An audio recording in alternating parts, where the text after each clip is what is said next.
আপনারা জানেন যে ইলেকশনের জন্য সমস্ত প্রস্তুতি নিচ্ছে। ইলেকশনের বিষয়ে আমাদের গভর্নমেন্ট কমিটেড। ফেব্রুয়ারির প্রথমার্ধে ইলেকশন হবে। এ বিষয়ে যত ধরনের সংসদ ছিল সব ধুয়ে মুছে চলে গেছে। এখন জাতি ইলেকশনের জন্য প্রস্তুত। আপনারা দেখেছেন পলিটিক্যাল পার্টিগুলোও জুলাই চার্টার নিয়েও অনেক কথা বলেছেন। দেখেন জুলাই চার্টার নিয়েও এখন সবাই ঐক্যমতে এসছেন। এখন হচ্ছে যে রেফারেন্ডামটা কখন হবে। হ্যাঁ, আমার মনে হয় এটাও খুবই ক্ষুদ্র একটা বিষয়, সেটাও খুব দ্রুত এটা পলিটিক্যাল পার্টিরা এবং কনসেনসাস কমিশন বসে এটা ঠিক করে ফেলবেন। বাংলাদেশের ইতিহাসে এই কনসেনসাস কমিশনের সাথে যেই পলিটিক্যাল পার্টিগুলোর যে বক্তব্য, যেই ডায়ালগ হলো গত 6-7 মাস ধরে, এটা আনপ্রেসিডেন্টেড, এটা অভূতপূর্ব। এরকম ঘটনা বাংলাদেশের ইতিহাসে ঘটেছে বলে আমার মনে পড়ে না। বাংলাদেশে আমরা 1972 যে কনস্টিটিউশন যেটা অ্যাডপ্ট হয়েছে, সেই সময়ও যে কতটুকু ডিবেট হয়েছে আমরা কিন্তু তেমন একটা পাই না।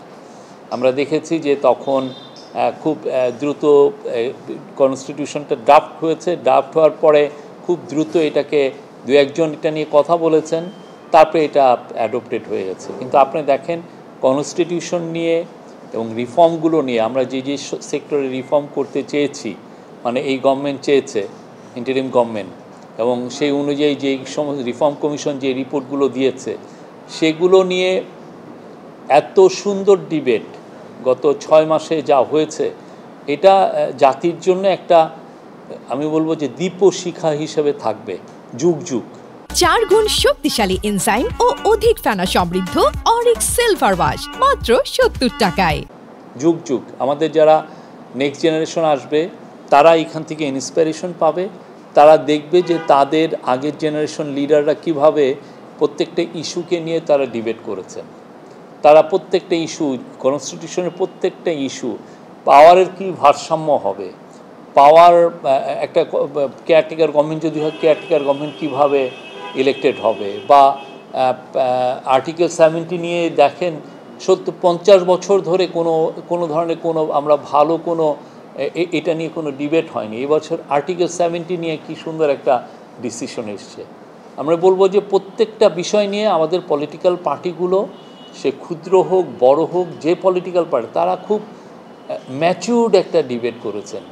এই ডিবেটের এবং এই ডিবেটের যেই সৌহার্দ্যপূর্ণ পরিবেশে হয়েছে, কোনো ধরনের কেউ কাউকে অ্যাকিউজ করছে না, কেউ কাউকে কারোর সাথে আগের পলিটিক্যাল ডিসকোর্সে দেখেন অনেক ধরনের যে সমস্ত মন্তব্য হতো, পরে হতো কি একটা বিটারনেস তৈরি হতো, কোনো মন্তব্য নাই, সবাই সবার সাথে মিলে মিশে তারা ডিবেট করছেন। আপনার সাথে যদি আমার অপিনিয়নের ডিফারেন্স আসে, আমি যদি আপনার মতদ্বৈধতা থাকে, তাও আমরা বলছি যে না, আমি ওনার সাথে এটা মিলছে না আমার, কিন্তু বলার মধ্যেও আপনি দেখবেন যে কতটা সুন্দরভাবে তারা বলছেন যে না, আপনার এই কথার সাথে আমি নিচ্ছি না, আমার এখানে নোট অফ ডিসেন্ট থাকলো।